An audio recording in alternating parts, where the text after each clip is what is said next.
Her initials were FE. As of 2017, I was about to graduate secondary school and I had this girl I really liked. At this same time, Nigeria just had 74 fintechs in the country. Fast forward to 2019, I just got admission into college studying electrical engineering. I had already developed anxiety and I couldn't talk to girls. But Nigeria at this time had 101 fintech in the country.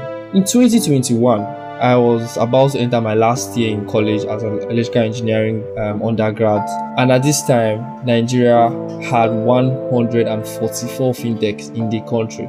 Fast forward to 2023, I'm a graduate of electrical engineering, a product designer, a researcher, and I just started a company. I said we're getting, we are making revenue, let's leave it as that. Nigeria now has 217 fintechs in the country across 11 different categories. But there's one that is rarely talked about, and that's exactly what I want to explain in this episode. It's called banking as a service. It's a fintech category that allows merchants to behave like their banks.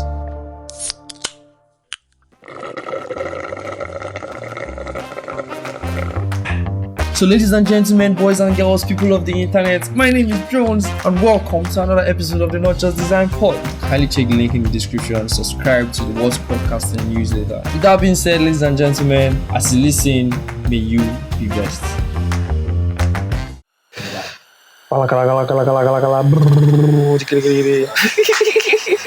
Okay, so recently there's this company that just got $2.4 million in funding.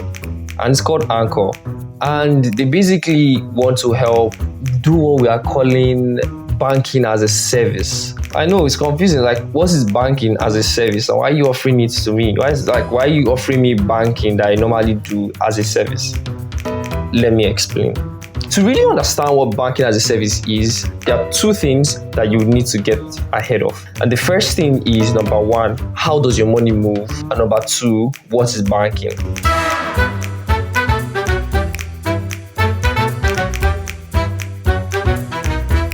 First of all, how does your money move? Let me just give you a typical example of you go to a cinema and you want to go and watch a film and you go with your plus one.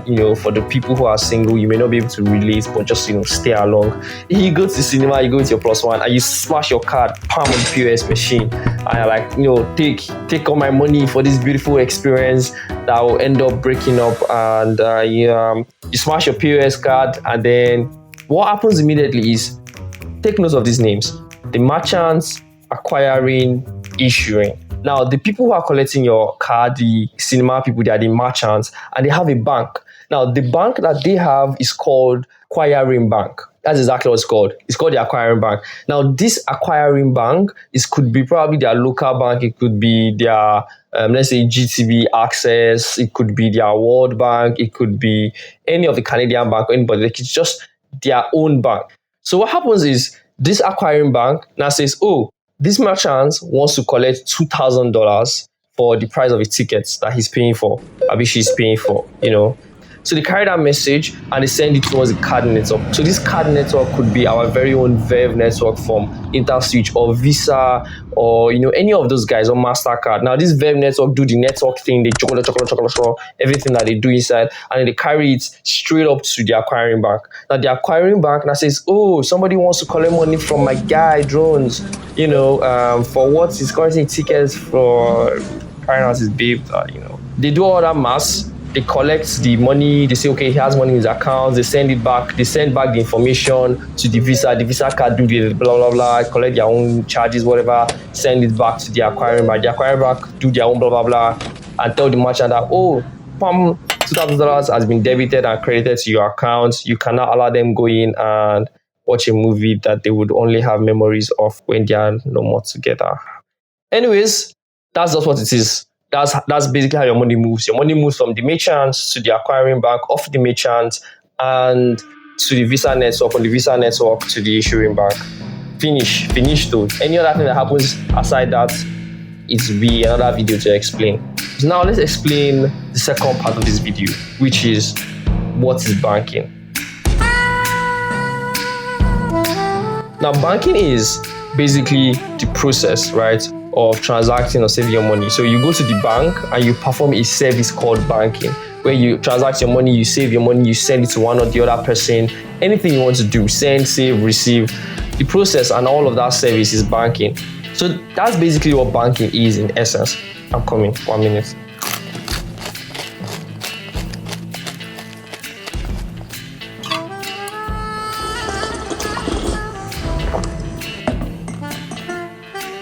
So now we understand what banking is. So let me explain what this is. Let me explain how this works. So banking as a service, in essence, is a service or an application or any process that allows you or allows your merchant to behave like a bank.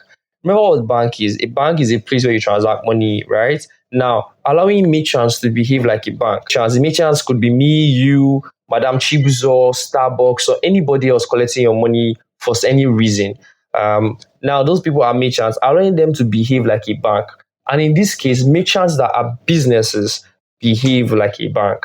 So take, for example, you go to a store and you want to buy food, or you want to buy anything. You've already purchased all the things you want and you want to leave. And there's so many people in the store. And you get to the store and then you tell them that what's the price of everything here is about $200 and you want to leave.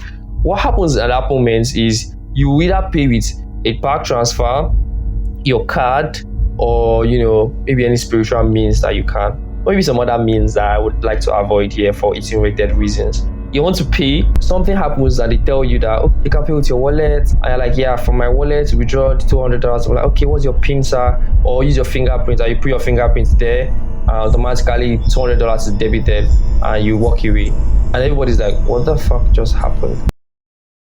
The only reason why that's possible is because those companies have integrated banking as a service, or any other company that behaves like a bank into their merchant store.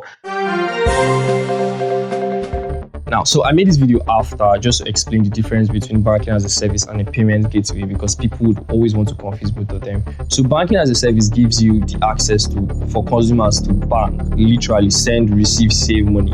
And you can also access that money in anywhere else. So the payment gateway, on the other hand, doesn't do just that. So you can't imagine Paystack allowing you to transact money when you go to a filling station by just putting your PIN or your fingerprints. Paystack doesn't do that, right? So Paystack just like is the middleman that allows, it's like a gateway, literally just a gate that opens the door for you to collect money from another bank and then send it somewhere else or attach it to your e-commerce website or something else. You get. However, Anchor and all these guys, even though they are in the same field of embedded finance and API transactions and all of that, they give you more access to bank. They give you just the banking service that every bank offers you, literally.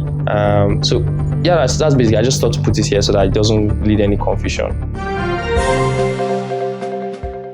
Banking as a service now allows for merchants, businesses to behave like banks. So take, for example, Rain Oil, Mobile, NNPC, any of those big filling stations that are everywhere, now goes and be like, Anchor or Block, you want to integrate your service, which is banking as a service, into my filling station so my customers can check out faster.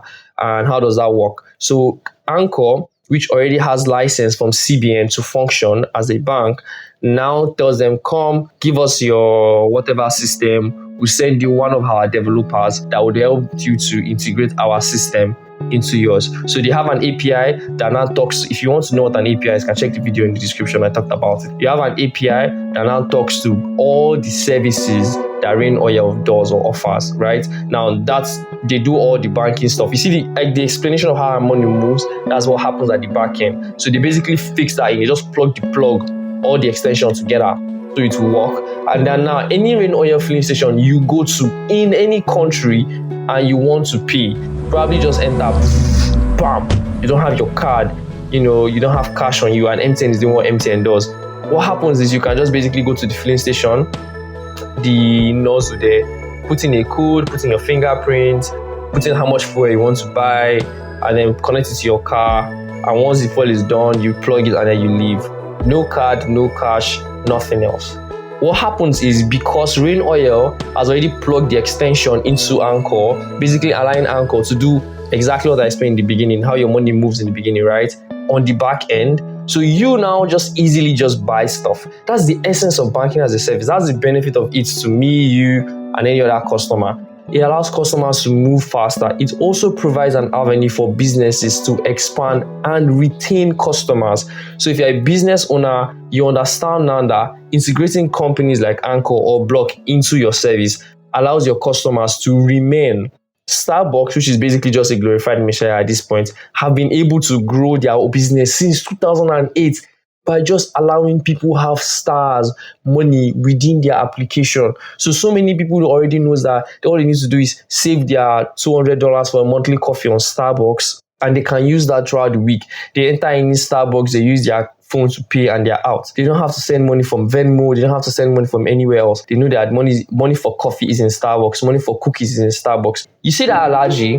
That allergy doesn't need to give you a special card anymore.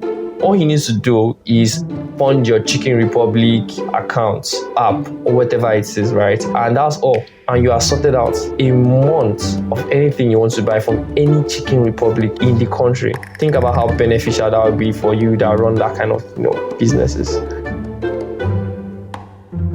And one final thing, one takeaway. Why would users do this? Why would users download a Chicken Republic app just to load money inside? And why would I have a Rain Oil app just to load money inside?